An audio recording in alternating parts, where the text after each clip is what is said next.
하나님 말씀 보시겠습니다. 우리가 함께 은혜 나누는 하나님 말씀은 히브리서 11장 33절에서 38절까지 말씀입니다.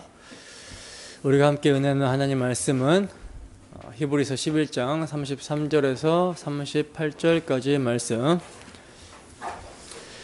다 찾으셨으면 함께 한 목소리로 합독하도록 하겠습니다. 시작.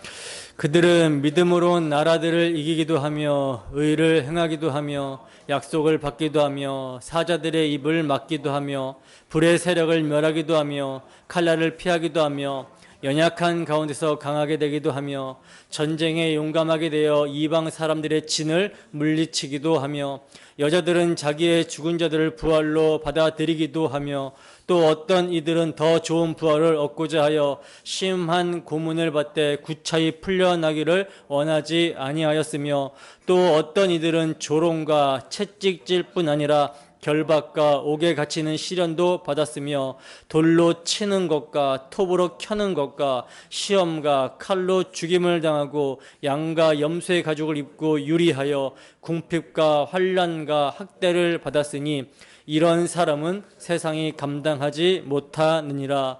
그들이 광야와 산과 동굴과 토굴에 유리하였느니라. 아멘. 세상이 감당하지 못하는 믿음의 사람들, 세상이 감당하지 못하는 믿음의 사람들이라는 제목으로 하나님 말씀 증거하도록 하겠습니다. 우리는 지난 시간에 믿음으로 선진들이 나타낸 믿음의 일에 대해서 그 내용을 개인별로 간략하게나마 소개를 했었던 히브리서 기자가 이 일에 대해서 일일이 다 말하려면 시간이 부족하다라고 그러면서 몇몇 믿음의 선진들의 이야기는요, 개별적으로 다루지 않고 한꺼번에 묶어서 이야기하고 있는 내용을 자세히 살펴봤었습니다. 여러분, 히브리서 기자가 한꺼번에 묶어서 이야기하고 있는 믿음의 선진들을 우리가 한 사람 한 사람 살펴보면서 알게 된 것이 무엇이었습니까? 우리가 알게 된 것이 무엇이었죠? 믿음의 선진들이라고 기록된 사람들이 보통 사람들과는 다른 굉장히 뛰어나고 영웅적인 사람들이 아니라 오히려 보통 사람들보다 조금 모자라고 별 볼 일 없는 사람들이었다라는 것이었죠. 따라서 히브리서 기자가 믿음의 선진들을 기록하면서 증거하고자 하는 의도는요, 믿음이라는 것은 찾아볼 수 없는 이렇게 연약하고 좀 모자라고 별 볼 일 없는 사람들을 하나님께서는 믿음의 주에 온전하게 하시는 이인 예수를 바라보며 믿음으로 믿음의 일을 나타내게 하셨다. 그러니 그 하나님께서 너희 또한 믿음으로 순종하는 자, 믿음으로 믿음의 일을 나타내는 자로 만들어내실 것이다 라고 하는 확신을 주고자 하는 거예요. 히브리서의 독자인 여러분들은 어떠십니까? 어떠세요? 하나님께서 반드시 우리로 하여금 믿음으로 순종하는 자, 믿음으로 믿음의 일을 나타내는 자로 만들어내실 것이라는 확신이 있으십니까? 저는요, 거듭난 성도의 전인 지정의에 성령께서 복음의 말씀으로 살아 운동력 있게 역사하시면 믿음으로 순종하는 자, 믿음의 일을 나타내는 자 되게 하실 것이라는 확신이 있습니다. 왜냐하면 거듭난 성도에게는 성령이 내주하시고요, 그 성령께서 말씀을 사용하셔서 마음에 소원을 두고 행하게 하시기 때문이라는 거예요. 그래서 그 복음의 말씀이 기준이 되어 권면을 하게 될 때 성도는 그 말씀을 듣고 지성으로 깨닫고 마음의 변화를 받아 의지로 순종하게 되는 것입니다. 오직 은혜로 복음의 말씀이 능력으로 역사하여 믿는 자는요, 하나님의 뜻을 알고자 하고 그 뜻에 순종하는 믿음의 사람이 되기를 갈망합니다. 진정으로 갈망해요. 여러분, 믿음이 없이는 하나님을 기쁘시게 할 수 없습니다. 오늘 우리는 하나님의 뜻을 알고자 하고 믿음으로 순종하고자 하는 갈망이 있습니까? 믿음의 순종은요, 믿음의 주에 온전하게 이인 예수를 바라볼 때 그 예수 그리스도의 대속의 은혜가 참으로 은혜가 될 때 나타납니다. 그러므로 부디 이 시간도 주 성령께서 복음의 말씀으로 역사해 주시기를 소원합니다. 그래야 우리의 전인이 주 예수를 아는 놀라운 그 은혜로 믿음의 순종, 믿음으로 믿음의 일을 나타내는 우리 모두가 되어 주 하나님을 기쁘시게 하는 자들이 되기를 주님의 이름으로 축원합니다. 본문 33절입니다. 함께 읽습니다. 시작. 그들은 믿음으로 나라들을 이기기도 하며 의를 행하기도 하며 약속을 받기도 하며 사자들의 입을 막기도 하며. 아멘. 자, 보시면 그들은 이라는 말로 시작하고 있는데요, 여기서 그들은 32절에 묶어서 언급한 믿음의 사람들과 선지자들을 말하는 거거든요. 근데 그들이 믿음으로 나타낸 믿음의 일 또한 마찬가지로 개별적으로 언급하고 있는 것이 아니라 한꺼번에 이야기를 하면서 이것이 믿음으로 나타나게 된 믿음의 행함, 믿음의 순종임을 히브리서 기자는 증거하고 있는 거예요. 그 믿음으로 나타난 믿음의 행함, 믿음의 순종이 오늘 본문에는요, 두 가지 양상으로 나타나고 있는데, 하나는 뭡니까?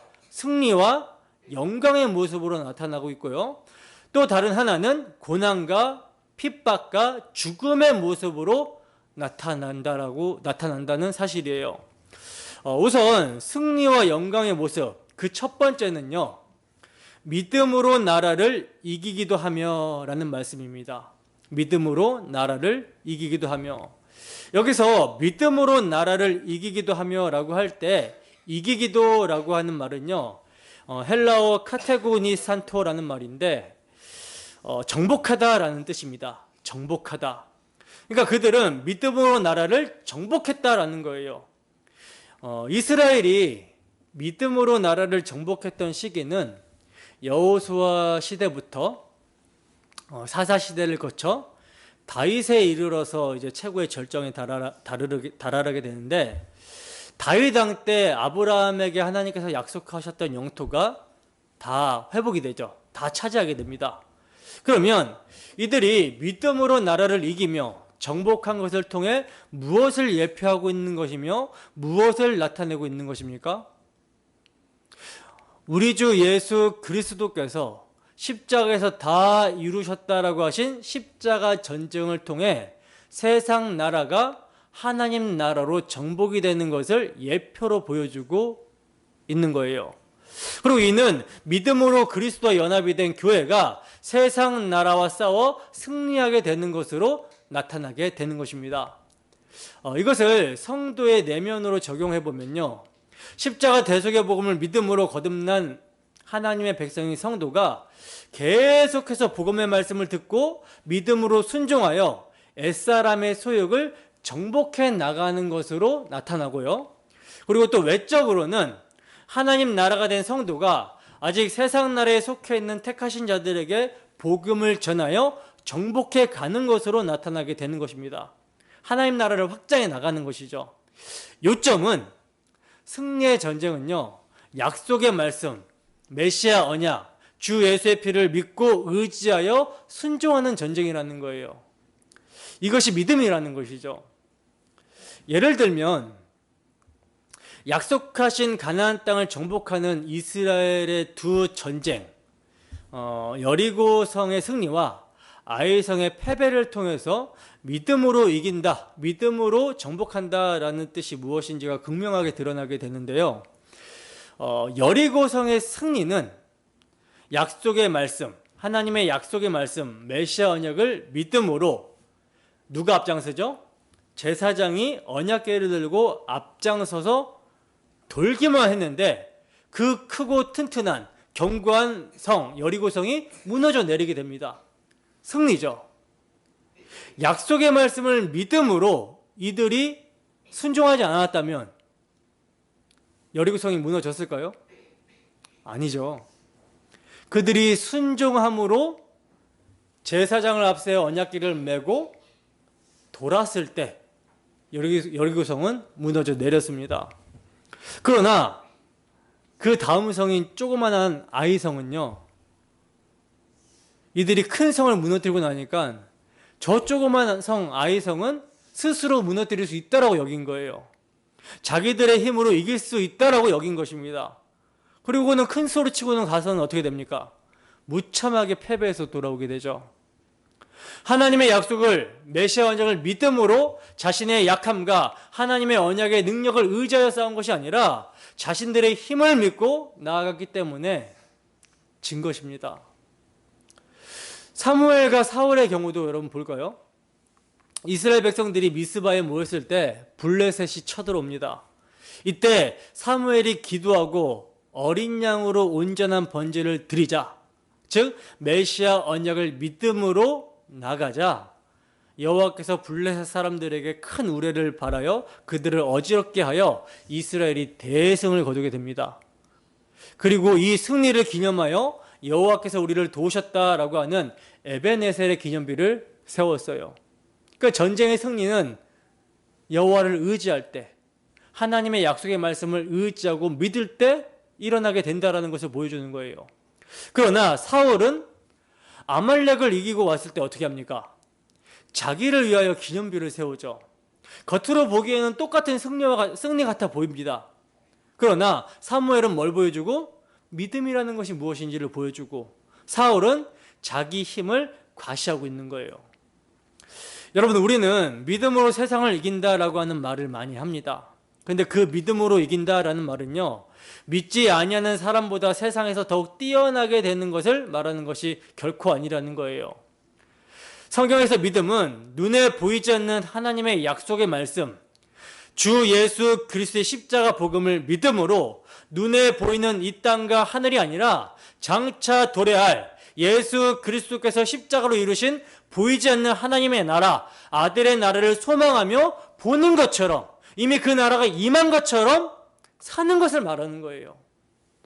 바로 그 믿음이 보이는 세상의 가치관과 세계관으로 살게 하는 것이 아니라 오직 십자가의 복음이 기준이 되어 살게 하는 것입니다. 이것이 믿음으로 세상을 이긴다라는 말이에요. 여러분들은 믿음으로 세상을 이기고 있습니까? 계속해서 봅시다. 계속해서 보시면 믿음으로 의를 행했다라고 말씀을 하고 있어요. 믿음으로 의를 행했다. 이 말은 믿음으로 이제 사사들이나 왕들이 나라를 다스렸다라는 거거든요. 사사들이나 왕들이 하나님의 약속, 메시아 언약을 믿음으로 나라를 다스렸다라는 거예요. 쉽게 말해서 십자가 복음 앞에서 복음에 합당하게 다스렸다라는 것을 말하는 것입니다. 그리고 계속해서 보시면 약속을 받았다라고 말씀하고 있는데 무슨 약속을 받았습니까? 여러분, 다윗이 무슨 약속을 받았죠? 메시아 언약, 메시아 언약을 세워주시는 약속을 받았죠. 다윗의 나라의 위를 패하지 않겠다라고 하는 그 약속을 받았어요. 그리고 이 언약을 믿을 때 하나님이 함께 하신다라는 약속을 받았습니다. 그들은 그 약속의 성취를 경험하는 거예요. 그리고 이를 통해 궁극적인 약속의 실체, 예수 그리스도를 증거했던 거라는 것이죠. 그리고 또 사자의 입을 막았다라고 말씀하고 있는데, 사자의 입을 막았다라는 것은 이제 우리가 생각나는 게 누굽니까? 다니엘이 생각이 나죠. 다니엘을 말하는 거예요. 다니엘이 사자굴에 들어갔을 때 이미 사자의 입이 봉해져서 다니엘을 해하지를 못합니다. 그러면 다니엘이 왜 사자굴에 들어가게 되었습니까? 다니엘이 왜 사자굴에 들어가게 되었죠? 다니엘을 시기하고 모함하고자 하는 간신들이 있었는데, 이 간신들이 다니엘의 흠을 찾아보려고 부단히도 애를 쓰고 노력을 했어요. 그런데 흠을 찾습니까? 못 찾습니까? 흠을 못 찾는 것이죠.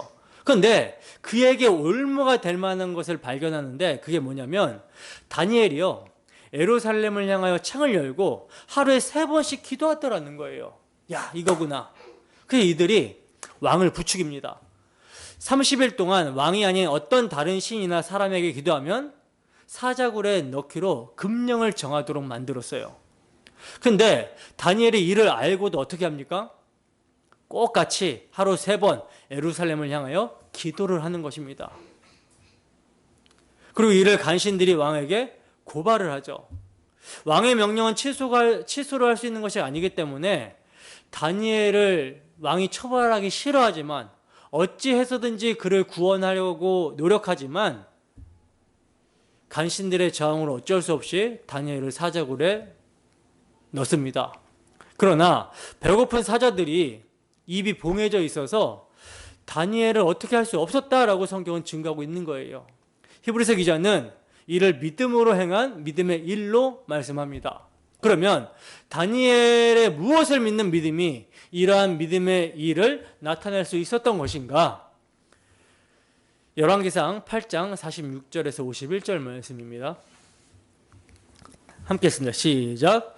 범죄하지 아니하는 사람이 없사오니 그들이 주께 범죄함으로 주께서 그들에게 진노하사 그들을 적국에게 넘기심에 적국이 그들을 사로잡아 원근을 막론하고 적국의 땅으로 끌어간 후에 그들이 사로잡혀 간 땅에서 스스로 깨닫고 그 사로잡은 자의 땅에서 돌이켜 주께 간구하기를 우리가 범죄하여 반역을 행하며 악을 지었나이다 하며 자기를 사로잡아간 적국의 땅에서 온 마음과 온 뜻으로 주께 돌아와서 주께서 그들의 조상들에게 주신 땅 곧 주께서 택하신 성읍과 내가 주의 이름을 위하여 건축한 성전 있는 쪽을 향하여 주께 기도하거든 주는 계신 곳 하늘에서 그들의 기도와 간구를 들으시고 그들의 일을 돌아보시며 주께 범죄한 백성을 용서하시며 주께 범한 그 모든 허물을 사하시고 그들을 사로잡아간 자 앞에서 그들로 불쌍히 여김을 얻게 하사 그 사람들로 그들을 불쌍히 여기게 하옵소서. 그들은 주께서 철 풀무 같은 애굽에서 인도하여 내신 주의 백성 주의 소유가 됨이니이다. 아멘. 여러분, 다니엘은 솔로몬의 이 간구의 내용, 즉 메시아 언약을 믿음으로 기도한 내용을 믿었던 것입니다. 솔로몬은요, 범죄하지 아니하는 사람이 한 사람도 없다라는 사실을 알았어요. 그래서 그 범죄로 말미암아 하나님께서 이스라엘을 적국에 넘기심으로 포로로 잡혀갔을지라도 그곳에서 죄를 깨닫고 그 땅에서 주의 이름으로 건축한 이 성전이 있는 쪽을 향하여 기도하면 주께서 돌이켜 주시기를 간구했던 것입니다. 솔로몬이 이렇게 간구한 근거가 뭡니까? 자기 조상들에게 메시아 언약을 세워주신 여호와, 언약의 하나님이 그 언약으로 말미암아 이스라엘 백성들을 철풀무와 같은 애굽에서 인도하여 내셔서 주의 소유, 주의 백성 삼으셨다라는 것이 근거인 거예요. 주의 영이 임한 솔로몬은 이를 알고 믿었던 것입니다. 따라서 이 간구의 내용을 다니엘이 기억하고 믿음으로 기도했다라는 것이죠. 자신이 계속 기도하다가는 죽을 줄을 알고 있었음에도 불구하고 그가 기도한 것은요, 하나님의 약속, 메시아 언약에 대한 믿음으로 기도한 것입니다. 본문 34절입니다. 함께 읽습니다. 시작. 불의 세력을 멸하기도 하며 칼날을 피하기도 하며 연약한 가운데서 강하게 되기도 하며 전쟁에 용감하게 되어 이방 사람들의 진을 물리치기도 하며. 아멘. 자, 불의 세력을 멸하기도 한다라고 그래요. 믿음으로. 불의 세력을 멸하기도 했다라는 것은 이 이야기는 누구의 이야기입니까? 다니엘의 세 친구들의 이야기죠. 여러분, 다니엘의 세 친구들이요, 느부갓네살 왕이 세운 신상, 금신상에 절하지를 않습니다.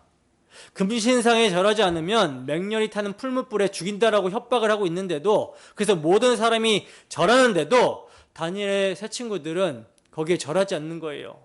그래서 이들이 절하지 아니했다라는 이유로 끌려 나오게 됩니다, 왕에게. 근데 왕이요, 그들에게 마지막 기회를 주는 거예요. 이건 정말 엄청난 호의거든요. 엄청난 호의를 다니엘의 세 친구들에게 왕이 베풀고 있는 것입니다. 왜냐하면 왕의 명령이 떨어졌는데 엎드려 절하지 않았기 때문에 당장 죽여도요, 변명할 여지가 없어요. 당시에 왕의 말은 법이고 신의 말입니다. 근데 왕이 다시 기회를 줄 테니 모든 악기 소리를 들을 때 내가 만든 신상 앞에 엎드려 절하면 좋겠지만 그렇지 않으면 맹렬히 타는 풀무불 가운데 던져 넣을 것이라고 합니다.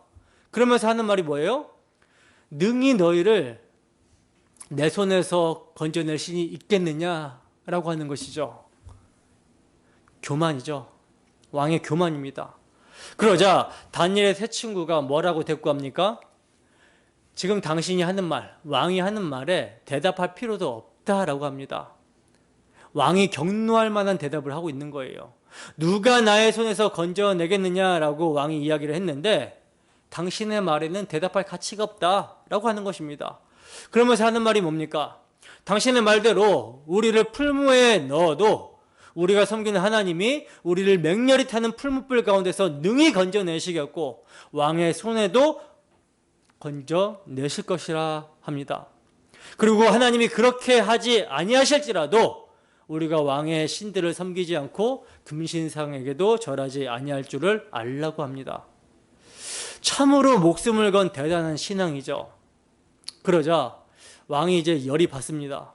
자기 딴에는 호의를 베풀어서 기회를 줬는데 저런 식으로 나오니까 열이 받아서 풀무의 불을 평소보다 몇 배? 7배 뜨겁게 달구라고 명령을 하는 거예요. 그리고는 다니엘과 그 친구들을 던지려고 하는데 던지려고 하는 자도 불에 타버립니다. 그 불이 얼마나 뜨거웠으면. 그래서 다니엘과 그 세 친구들이 풀무불에 이제 넣어진 거예요. 근데 그 결과가 어떻습니까? 여러분들이 너무나도 잘 알다시피 다니엘의 세 친구들이 머리털 하나도 그을리지 않죠. 그리고 분명 세 사람을 풀무에 던져 넣었는데 거기에는 네 사람이 있었다라고 증거합니다. 그리고 그 한 사람은 신의 아들처럼 생겼다라고 말씀을 하고 있어요. 다니엘의 세 친구가 누구로부터 보호함을 받은 것입니까? 인간의 모습으로 현현하신 그리스도로부터 보호를 받은 것입니다. 그러니까 하나님은 그들이 풀무 가운데 고난 가운데 있었을지라도 그들과 함께 하시며 그들을 보호하셨다라는 거예요. 무엇을 믿는 믿음이 다니엘의 세 친구와 같은 믿음의 행함을 나타내게 한 것입니까?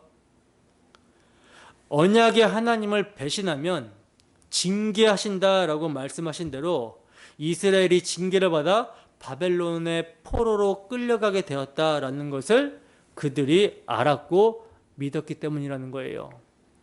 하나님의 언약을 배반하고 우상을 섬기는 길로 나아가는 이스라엘 백성들을 말씀하신 대로 심판하시는 하나님이 참으로 언약의 하나님이심을 알고 더욱더 하나님의 약속을 믿었던 것입니다.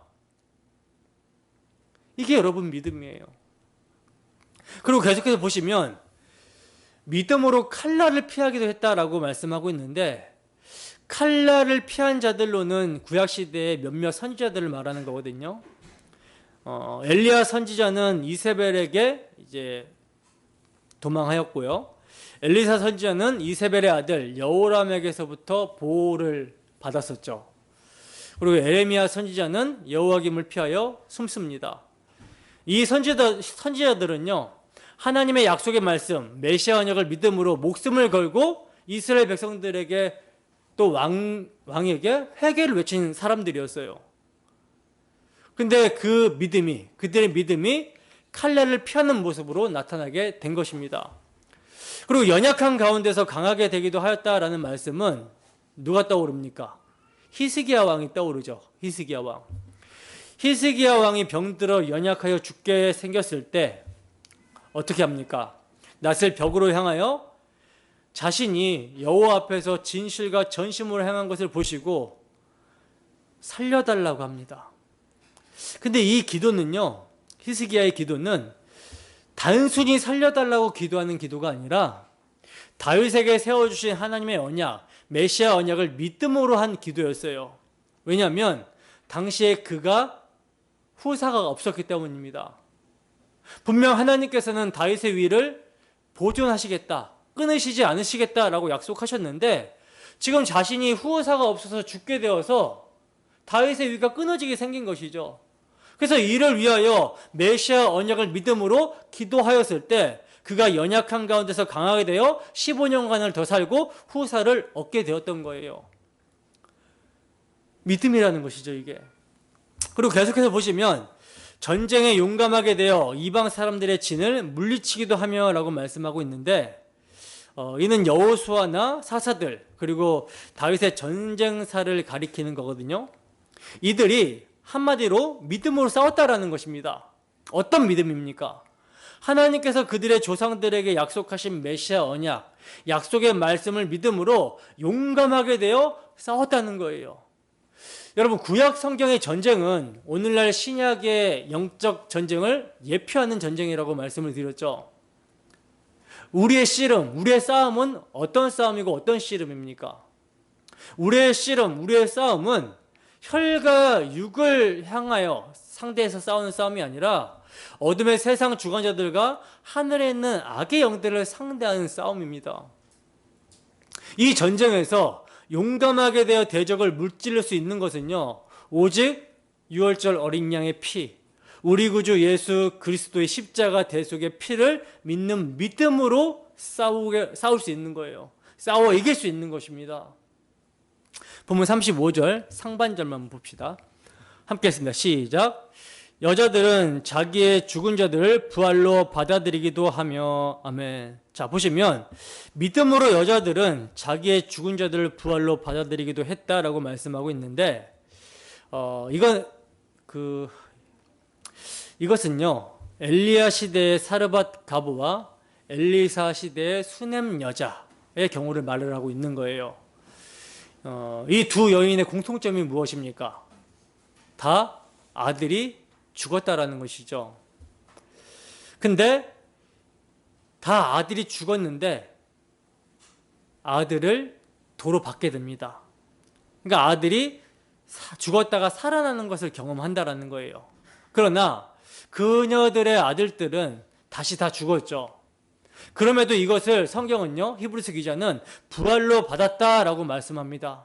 이렇게 말하고 있는 것은요, 그녀들이 부활을 믿게 된 것을 말하는 거예요. 즉, 이들이 약속의 말씀을 믿음으로 죽음과 부활을 미리 증거했던 것입니다.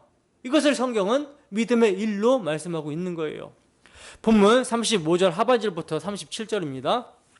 함께 읽습니다. 시작. 또 어떤 이들은 더 좋은 부활을 얻고자 하여 심한 고문을 받되 구차히 풀려나기를 원하지 아니하였으며, 또 어떤 이들은 조롱과 채찍질 뿐 아니라 결박과 옥에 갇히는 시련도 받았으며, 돌로 치는 것과 톱으로 켜는 것과 시험과 칼로 죽임을 당하고 양과 염소의 가죽을 입고 유리하여 궁핍과 환난과 학대를 받았으니. 아멘. 지금 보시면 33절에서 35절 상반부와 완전히 다른 분위기죠. 심한 고문을 받고 조롱을 받고 채찍질을 당하고 결박을 당하고 옥에 갇히는 시련을 당하며 돌로 치는 거, 톱으로 켜는 거, 시험과 칼에 죽임을 당하는 거, 양과 염소의 가죽을 입고 유리하며 방황하게 되는 거, 궁핍과 환난과 학대를 이들이 받았다라고 합니다. 하나님의 약속의 말씀을 믿는 믿음이 이렇게 나타났다라고 말씀을 하고 있어요. 믿음으로 살았던 선진들이 세상으로부터 이러한 대접을 받은 것입니다. 여러분, 이래도 예수님을 믿으시겠습니까? 여러분, 선진들의 무엇을 믿는 믿음이 이러한 고난과 핍박, 죽음을 믿음의 증거로 나타내게 한 것이죠? 하나님의 약속을 믿는 믿음, 여자의 후손으로 오실 예수 그리스도의 희생의 피를 믿는 믿음이 그 피가 이루신 장차 오게 될 영광을 바라보게 하며 타협하지 않게 하고 고난과 핍박과 죽음을 인내하게 한 것입니다. 이것이 진정한 승리죠. 그리스도의 십자가가 승리였듯이 그분의 승리를 믿음으로 그와 함께 죽으면 이기는 거예요. 사는 것입니다. 방금 전반부에서도 보았지만 나라를 이기고 의를 행하고 죽은 자를 부활로 받는 이야기들도 결국은요, 세상이나 세상의 영광을 말하는 것이 아니듯이요, 지금 보고 있는 후반부도요, 세상의 모든 사람들이 지극히거리는 말입니다. 어떻게 하든지 그런 일들이 자신에게 닥치지 않았으면 좋겠다라고 하는 그런 내용이라는 거예요. 그런데 이러한 모습이 세상에서 드러나는 것이 믿음이 나타난 증거라고 히브리서 기자는 말씀하고 있는 것입니다. 그런데 여러분, 과연 오늘날 교회에서 주 예수를 믿는 믿음이 나타나고 있는 것을 보십니까?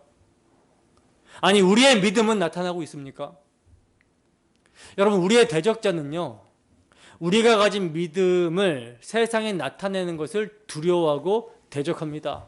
그래서 믿음이 나타나지 못하도록 온갖 유혹을 다 하고 있는 거예요.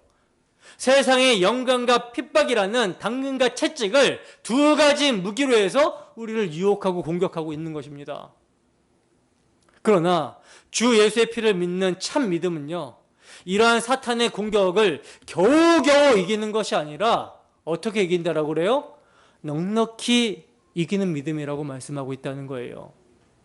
왜냐하면 우리 주 예수 그리스도께서 십자가 희생의 피로 이미 이기셨기 때문입니다.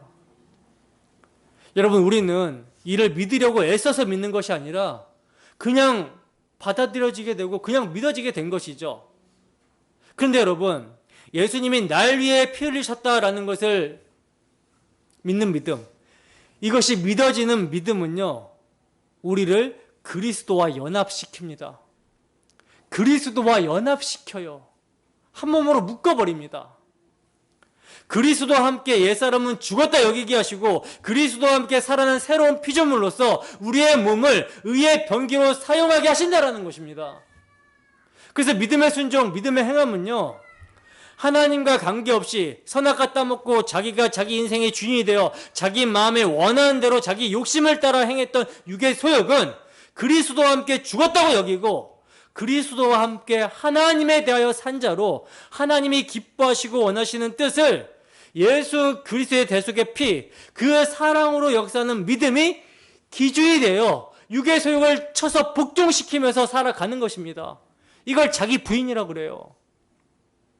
자기 십자가를 지고 주님을 따른다라는 것은요, 극도의 괴로움을 견디고 참으며 간다라는 의미가 아니라 주님의 피로 거듭나기 전에 선악과 따먹고 내가 내 인생의 주인이 되어 육체와 마음에 원하는 것을 하여 본질상 진노의 자식이었던 이 세상의 풍조와 가치관에 의해 사고했던 이 나는 죽은 자로 여기고 주님을 따른다라는 말이에요. 죽은 자로 주님을 따른다라는 말이 자기 부인입니다.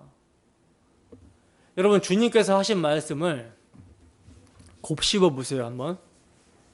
주님께서는요, 자신을 따르겠다라고 찾아온 자에게 여우도 굴이 있고 공중에 나는 새도 보금자리가 있지만 인자는 머리 둘 곳이 없다라고 말씀을 하셨어요. 이 말은 뭡니까? 나를 따르다가는 노숙자 신세가 될 수 있다라고 경고하신 것이죠. 그러니까 그리스도를 쫓는 길은 안정된 죽어라는 인간의 기본적인 욕구를 보장해 주지 않는다라는 것입니다.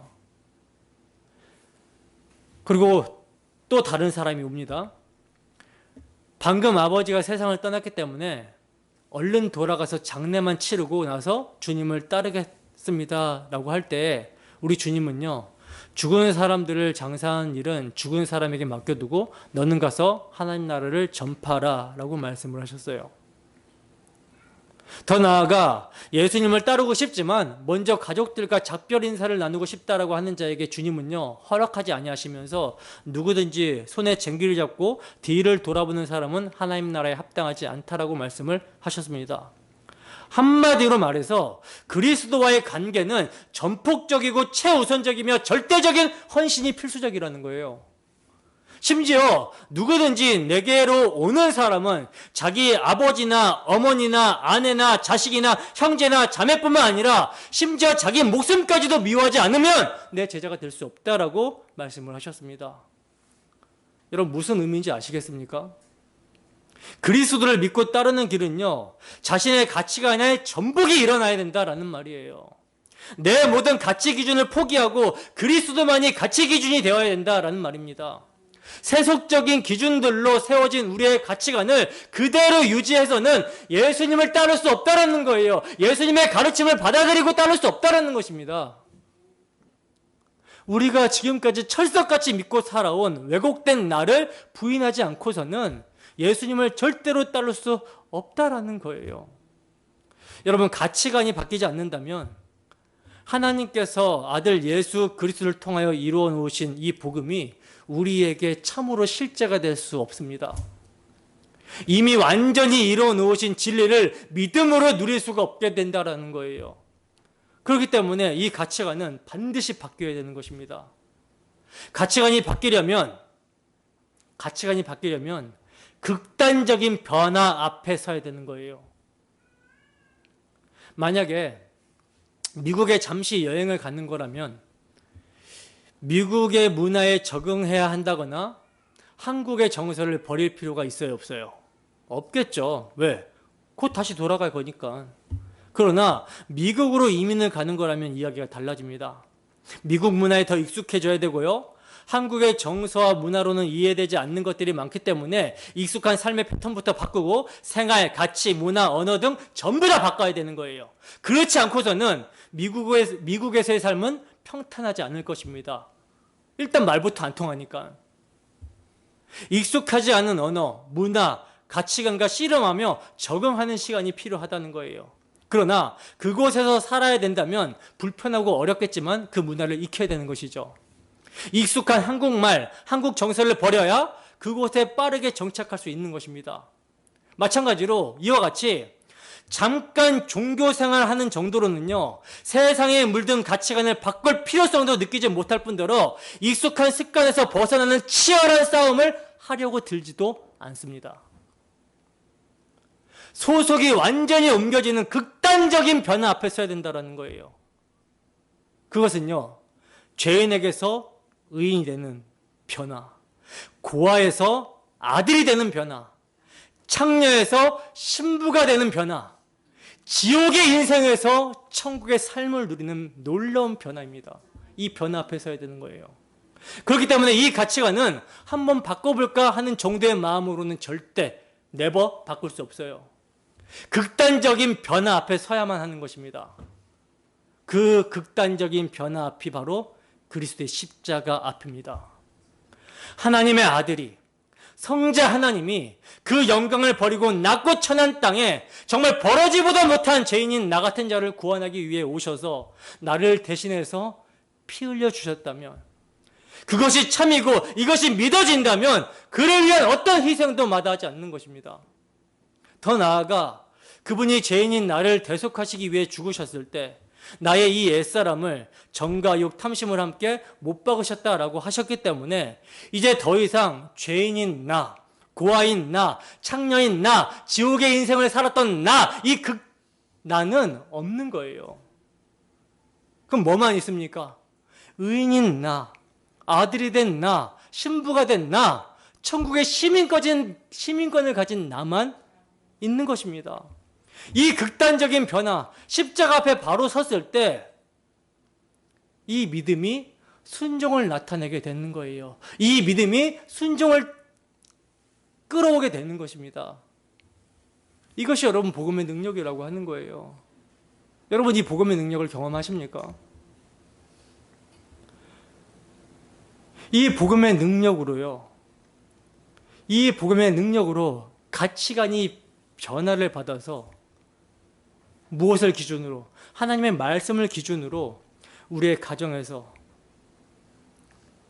또 우리의 직장에서, 우리의 삶의 모든 영역에서 살아가는 거예요. 바울 사도가 주 예수께 받은 사명, 하나님의 은혜의 복음을 전하는 일에 있어서는 나의 생명을 조금이라도 귀한 것으로 여기지 않는다라고 했잖아요.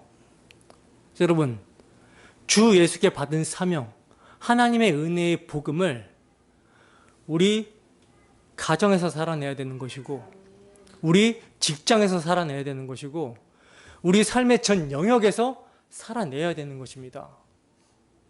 그게 믿음이에요. 그게 믿음의 순종입니다. 그래야 하나님이 우리에게 베푸신 은혜가 무엇인지를 체득하고 경험할 수 있는 거예요. 그리고 더 큰 은혜의 지평으로 나아갈 수 있게 되는 것입니다. 그러므로 성도에게 일어나는 세상을 이기고 의를 행하고 약속을 받고 사자의 입을 막고 불의 세력을 멸하는 것들이 다 약속의 말씀의 능력으로 인하여 믿음으로 일어나는 것이기 때문에 여기서 자기 자랑이 나올 수 있어요, 없어요? 우리가 믿음으로 순종했다라고 해서, 믿음으로 믿음의 일을 나타냈다라고 해서 이거 내가 했다 자랑할 수 있습니까, 없습니까? 없습니다. 왜냐하면 죽은 자는 말이 없어요. 그 안에서 역사하신 주님의 능력을 드러낼 뿐입니다. 바울 사도는 이를 이렇게 말씀합니다. 갈라디아서 2장 20절 말씀입니다. 함께 했습니다. 시작. 내가 그리스도와 함께 십자가에 못 박혔나니 그런즉 이제는 내가 사는 것이 아니요 오직 내 안에 그리스도께서 사시는 것이라. 이제 내가 육체 가운데 사는 것은 나를 사랑하사 나를 위하여 자기 자신을 버리신 하나님의 아들을 믿는 믿음 안에서 사는 것이라. 아멘. 여러분, 내가 내 힘으로 승리한 것도 아니고 내가 내 의지로 핍박과 환난과 고난을 이겨낸 것이 아니라는 거예요. 나는 그리스도와 함께 십자가에 못 박혔고 죽었고 내 안에 사시는 분에 의하여 승리하고 이기는 것입니다. 견뎌내는 것입니다. 살아내는 것입니다. 이러한 자를 세상은 감당하지 못하는 거예요. 이미 죽은 자로 살기 때문에 더 이상 세상에 대하여 미련이 없는 것입니다. 세상에서 살고자 하는 사람에게 세상의 영광이 유혹이 되고 세상의 핍박과 환난이 두려움이 되는 것이지, 이미 죽은 자로 간주하는 사람에게는요 그 모든 것이 아무런 의미가 없는 거예요. 그러므로 세상을 거부하는 것이 믿음으로 나타나게 되는 것입니다. 따라서 이러한 사람들은요 세상이 그 무엇으로도 감당하지 못하는 거예요. 여러분, 이러한 믿음을 우리는 경험하십니까? 이러한 믿음이 우리에게 나타나고 있습니까? 주 예수의 피를 믿는 믿음은 단순히 입으로 고백한다라는 것이 끝나는 것이 아니라 그 입으로 고백한 그 믿음이 우리의 삶에서 실제로 나타나야 되는 거예요. 순종으로 나타나야 되는 것입니다. 자기 부인이 나타나야 되는 거죠. 성령께서 마음에 소원을 두고 일하게 하십니다. 성령께서 순종하고자 하는 마음, 주님의 뜻대로 살고자 하는 마음, 복음에 합당하게 살고자 하는 그런 마음들을 주신다는 거예요. 본문 38절입니다. 함께 하십니다. 시작. 이런 사람은 세상이 감당하지 못하느니라. 그들이 광야와 산과 동굴과 토굴에 요리하였느니라. 아멘. 여러분, 이런 사람은 세상이 감당치 못한다라고 합니다. 세상의 영광을 준다고 하여도 흔들리지 않는 거예요. 왜냐하면 이미 하늘의 영광을 맛봤기 때문입니다. 세상에서 무서운 환난과 핍박과 고난을 가한다고 합니다. 그러나 이미 십자가에서 죽었다고 여기는 사람이기 때문에 그렇게 죽는 것이 당연하다라고 여기면서 죽는 것이 영광이라고 하는 사람들을 세상이 어떻게 감당할 수 있겠습니까? 그런데 과연 우리의 믿음이 이러한 내용입니까? 주 예수께 사로잡혔기 때문에 가장 고상한 가치인 주 예수를 얻기 위하여 세상의 영광을 배설물로 버리고 있습니까? 우리의 모든 삶의 영역에서 나는 예수와 함께 죽었다고 여기고 내 안에 살아계신 예수를 주인으로 모시며 그분을 위해, 그분을 기준으로 그분이 맡기신 사명을 믿음으로 감당하고 있습니까? 아니면 여전히 세상의 가치관과 기준을 따라 적당히 자신의 연약함을 합리화하면서 타협하며 살고 있습니까? 진짜 자신의 연약함을 아는 사람들은요 믿음으로 살지 못하는 것에 대해서 자신에게 믿음의 행함, 믿음의 일이 나타나지 않는 것으로 인해서 애통합니다. 그리고 그렇게 믿음으로 살 수 있는 은혜를 구한다라는 거예요. 따라서 정말 연약함인지 아니면 순종하기 싫어하는 완악함인지 자신을 십자가 앞에 세우시기 바랍니다. 제가 분명히 여러분들에게 말씀을 드릴 수 있는 게 뭐냐면, 신앙은 차든지 덮든지 하는 것이지 미지근한 것이 아니라는 거예요. 미지근한 것은 주님께서 토해내신다라고 하셨습니다.